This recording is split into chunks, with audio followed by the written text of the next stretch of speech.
말의 나비 효과, 그런 제목으로 6번째 하나님의 말씀을 나누겠습니다. 유머의 법칙이라는 책에 나오는 이야기 하나 소개하려고 합니다. 혹시 알고 있는 이야기라도 웃어보십시오. 이 책에는 이런 얘기를 하고 있습니다. 겸손은 이미 알고 있는 우스갯소리라도 처음 듣는 것처럼 웃어주는 게 겸손이다 그랬습니다. 여러분 얼마나 겸손한지를 한번 보겠습니다. 병원의 시체실에 3구의 시체가 새로 들어왔습니다. 근데 시체 모두가 다 웃고 있는 거예요. 그래서 검사관이 물었답니다. 아니, 시체들이 왜 이렇게 웃고 있는 거야? 네, 이 첫 번째 시체는 10억 원 복권에 당첨돼가지고 심장마비로 죽은 사람입니다. 둘째 사람도 심장마비인데 자기 자식이 1등 했다고 충격받아서 죽은 사람입니다. 이 검사관이 물었습니다. 세 번째 사람은 뭔데? 세 번째 사람은 벼락을 맞았습니다. 그 벼락을 맞았는데 왜 웃고 있냐? 그랬더니 사진 찍는 줄 알고 그랬다고. 자, 여러분, 이 말이라고 하는 것이 얼마나 엄청난 효과가 있을까? 위대한 성공 뒤에는 숨은 생명의 언어가 있습니다. 행복한 순간 그 뒤에는 돌아보면 언제나 사랑의 언어가 있었습니다. 좋은 사랑의 언어. 그 언어는 우리를 일평생 행복하게 할 수도 있습니다. 이 말의 표현과 그 사람의 삶의 자세를 보면 고스란히 그 사람의 장래가 어떻게 될 것이다 알 수 있습니다. 거짓말에 대한 연구를 한 걸 보니까 한 사람이, 여러분, 하루에 보통 거짓말을 몇 번 할 것 같아요? 차이는 있겠지만 약 한 200번의 거짓말을 평균적으로 한다 그럽니다. 믿기 어려운 얘기죠. 친구와 만나서 30분간 이야기를 나눈다고 할 때 최소한으로 2번 이상의 거짓말을 한다 그래요. 자, 미스 코리아의 거짓말. 내적인 미가 더 중요합니다. 이렇게 말한대. 거짓말이라고. 웨딩 촬영하는 사진사. 내가 본 신부 중에 제일 예쁘다고 그렇게. 고3 수험생들 수능 시험 치잖아요. 수능 출제위원들 거짓말 이렇게 한대요. 교과서 중심으로 공부한 사람은 쉽게 다 풀 수 있는 문제라 이렇게 말해요. 여러분, 교장 선생님의 거짓말. 이제 마지막으로 한마디 더. 그리고 계속 하잖아요. 근데 뭐니 해도 거짓말에 으뜸이 있습니다. 뭘까요? 나는 정말로 거짓말할 줄을 몰라. 이렇게. 나는 지금까지 거짓말 않고 진실하게 살아왔어. 거짓말이죠. 예수를 믿는 사람들이 하는 거짓말이 있대요. 제일 잘하는 거짓말. 내가 기도할게. 이렇게. 다음번에 식사 한번 해. 이렇게. 네. 언제 할지 모르는데. 잠언 12장 22절. 거짓 입술, 거짓말이죠. 거짓말은 여호와께 미움을 받아도 진실하게 행하는 자는 그의 기뻐하심을 받느니라 그랬습니다. 자, 오늘 이제 몇 가지 얘기를 하려고 하는데, 첫 번째가 거짓말에도 종류가 있습니다. 여러분, 좋은 거짓말도 있다는 거예요. 나쁜 거짓말도 있지만. 자, 회피형 거짓말. 내가 당한 불리한 상황에서 벗어나려고 회피형 거짓말을 하고, 중상형 거짓말, 근거 없는 말로 남을 헐뜯는 겁니다. 농담형 거짓말, 농담처럼 던지는 거짓말, 허풍형 거짓말, 상황을 부풀려서 하는 거짓말이죠. 이 허풍형 거짓말은 우월감과 열등감에서 나오는 것들이다 그럽니다. 습관형 거짓말, 정말 이런 말은 안 하려고 했는데 그리고 또 하죠. 아부형 거짓말, 사람들에게 잘 보이려고 하는 거예요. 옷을 사러 가면 점원이 하는 말이 있죠. 정말 잘 어울리시네요. 손님에겐 딱입니다. 이런 얘기하는데 사기형 거짓말, 남을 속이는 거짓말인데, 자, 마지막에 거짓말이 있습니다. 마지막 거짓말이 뭘까? 이거는 white lie, 그래서 하얀 거짓말, 필요형 거짓말이라는 거예요. 이게 뭘까? 선의의 거짓말입니다. white lie, 우리들이 잘 쓰는 거짓말이 있죠. 누구를 조용히 돕고 하는 말, 하나님이 도와주셨습니다, 이런 얘기. 이런 얘기 참 좋은 white lie죠. 점점점 좋아질 것 같습니다, 이런 얘기. 자, 하나님이 도와주시고 하나님이 함께 하신다, 이런 이야기들은 우리에게 용기를 주고 희망을 주는 것이죠. 자, 그래서 거짓말에도 종류가 있다 그랬습니다. 자, 두 번째는 이런 거예요. 나쁜 거짓말과의 전쟁에서 이기는 방법입니다. 이 나쁜 거짓말과의 전쟁에서 이기는 방법이 뭘까? 그 하나가 거짓말을 죄라고 인정하라 하는 것입니다. 작은 거짓말에도 민감하자. 특별히 누구에게? 나 자신에게. 그런 말이. 잠언 19장 9절. 거짓 증인은 벌을 면하지 못할 것이요 거짓말을 내뱉는 자는 망할 것이니라 그랬습니다. 시편 101편 7절. 거짓을 행하는 자는 내 집안에 거주하지 못하며 거짓말하는 자는 내 목전에 서지 못하리니 그랬습니다. 그래서 성경은 거짓말을 잘하는 사람, 최고 잘하는 사람을 누구라고 했을까? 사탄입니다. 거짓말쟁이, 거짓의 아비, 거짓의 명수, 진짜 같은 거짓말. 그래서 광명한 천사로 가장을 하고, 그리고 이제 거짓말을 하는 것입니다. 그래서 참소하는 자, 거짓으로 회방하는 자 그랬습니다. 그래서 사실은 이 거짓말을 죄라고 인정해라. 작은 거짓말이라도 나 자신에게 민감하고 하나님 앞에 또 회개하고 더 거룩한 보혈의 옷을 입는 훈련, 이런 훈련들이 꼭 필요하다 그랬습니다. 그래서 거짓은 모양이라도 버리고 진실할 수 있어야 된다 그랬습니다. 그 다음에 이제 두 번째는 이 말은 마음의 거울이다. 마음의 거울. 그래서 이웃에게 희망과 소망을 주는 힘이 되는 말을 하라 했습니다.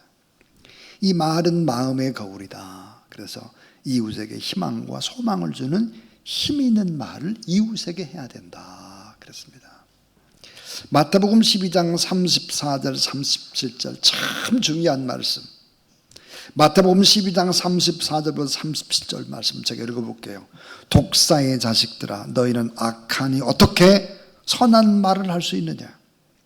이는 마음에 가득한 것을, 따라하세요. 마음에 가득한 것을 입으로 말함이라. 선한 사람은 그 쌓은 선으로 선한 것을 내고 악한 사람은 그 쌓은 악으로 악을 내느니라. 내가 너에게 이르노니 사람이 무슨 악한 말을 하든지 심판날에 이에 대하여 신문을 받으리니 내 말로 의롭다함을 받고 내 말로 정죄함을 받으리라 그랬습니다. 여러분, 마음에 가득 쌓여 있는 것이 입으로 튀어나온다는 거예요.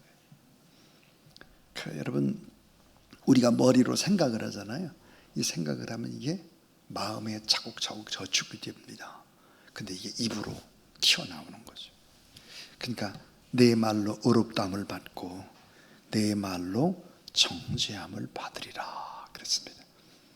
참 좋은 얘기를 해야죠.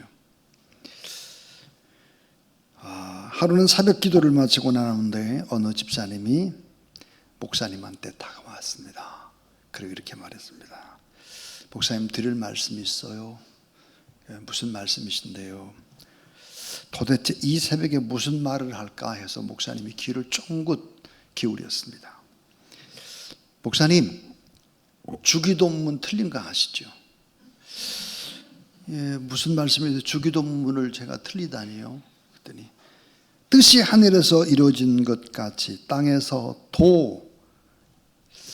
이루어지이다 인데 목사님은 땅에서 도를 안 했습니다. 아무리 생각해봐도 안 빼먹은 것 같은데 그 집사님 듣기에는 안 한 것처럼 들린 모양입니다. 아무튼 죄송합니다. 다음부터는 조심하겠습니다. 도를 잘하겠습니다. 이렇게 얘기를 했습니다. 근데 그 다음 날부터 주기도문을 마칠 이제 마지막에 주기도문을 할 때마다 긴장되는 것이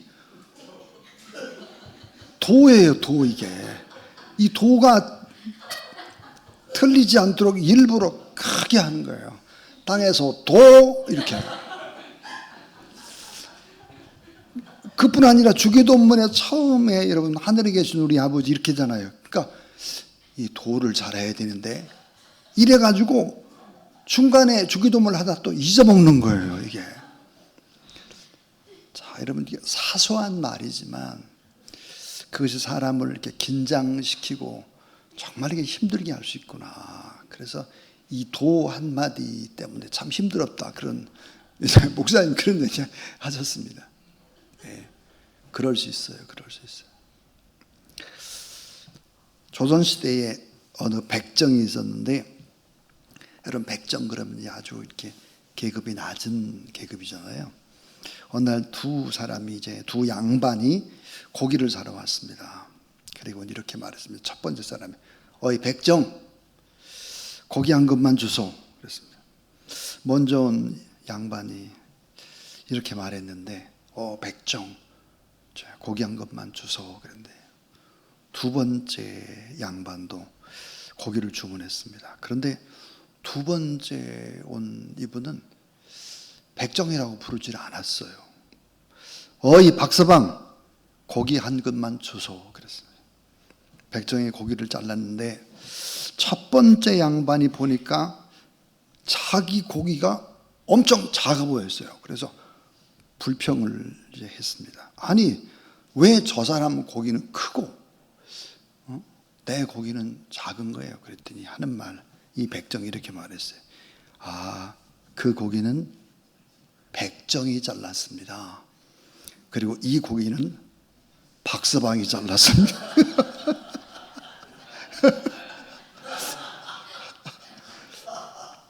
여러분 남에게 힘이 되는 말을 해요. 남에게 힘이 되고 희망이 되고 소망이 되는 말을 해야지 나쁜 말을 하면 안 된다는 거예요. 자, 나쁜 것보다 좋은 것을 이렇게 극대화시켜주고 단점보다는 좀 잘하는 것을 좀 이렇게 더 이야기해주고 그렇게 하라.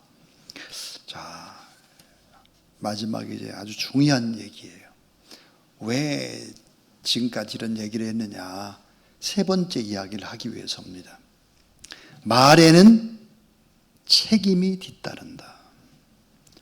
말에는 책임이 뒤따른다. 그러니까 남을 배려하는 말을 해야 된다. 자, 말에는 반드시 책임이 뒤따를 뿐만 아니라 그 말에는 열매가 있습니다. 그 열매를 내가 먹어요. 마태복음 12장 36절 내가 너에게 이르노니 사람이 무슨 무익한 말을 하든지 심판날에 이에 대해 신문을 받으리니 그랬습니다. 남을 험담하거나 악담하거나 욕하고 비방하는 말 저주하거나 거짓이나 유언비어를 퍼뜨리게 되면 이건 엄청난 죄악이죠. 이건 아주 악한 사람이 됩니다. 그런데 반대로 성경은 선한 사람은 그 쌓은 선에서 선한 것을 내고 악한 사람은 그 쌓은 악에서 악한 것을 내느니라. 그래서 마음에 쌓은 선이 선하게 나타나는 것, 이게 뭘까? 배려라는 거예요. 배려. 익명성을 이용해서 사이버 공간이나 인신 공격을 하고 막말을 퍼붓습니다.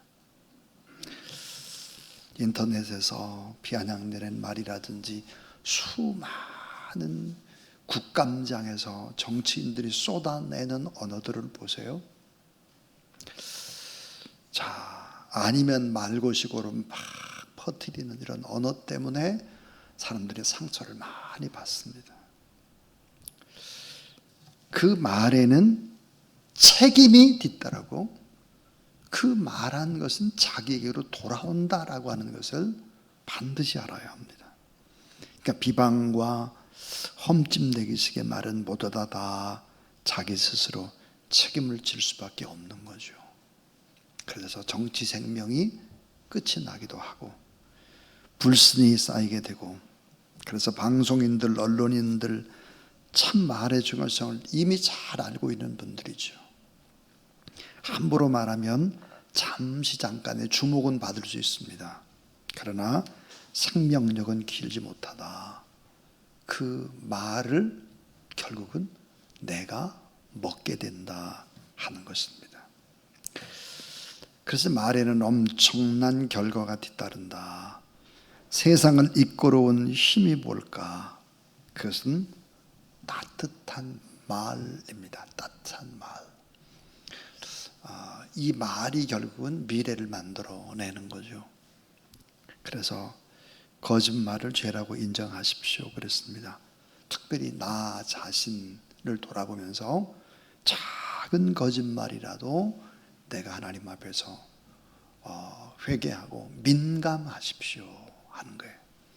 또 하나는 이웃을 향해서는 비판하지 마십시오. 그 비판으로 말미암아 내가 비판을 받으리라 그랬습니다. 말은 마음의 거울이죠. 그래서 이웃에게 희망과 소망을 주는 힘이 되는 이런 말을 하라 하는 것입니다. 말에는 책임이 뒤따릅니다. 남을 배려하는 말을 하면 결국은 그 열매는 내가 먼저 먹게 된다 하는 것입니다. 오늘 이 밤에 우리가 하나님 앞에 좀 도우심을 구하십시오. 우리 힘으로 할 수 없고 우리 의지로 할 수 없고 노력으로 할 수 없고 내 생각과 마음으로 할 수 없는 것, 인간의 힘만으로는 부족한 것, 반드시 하나님의 도우심이 우리는 필요한 사람들입니다. 우리는 다 부족하죠. 다 연약합니다. 온전한 사람이 없습니다. 사람을 막 이렇게 믿고 바라보다가 우리는 때때로 실망을 합니다. 왜 실망을 할까요? 내가 누구인지를 모르니까 그래요. 여러분, 주님의 십자가에서 나를 바라보십시오. 나보다 내가 원망하려고 하는 그 사람이 더 낫습니다. 그래서 참 내 스스로를 늘 채찍질하고 하나님 앞에서 이웃을 끝없이 축복하는, 그래서 이웃이 축복하고 우리가 그래서 이웃이 더 잘 될 때 나도 그냥 덩달아 함께 잘 되는 이런 축복의 기름 부음이 여러분에게 있게 되고 여러분을 만난 주변의 사람들이 다 행복해지기를 주의 이름으로 축원합니다.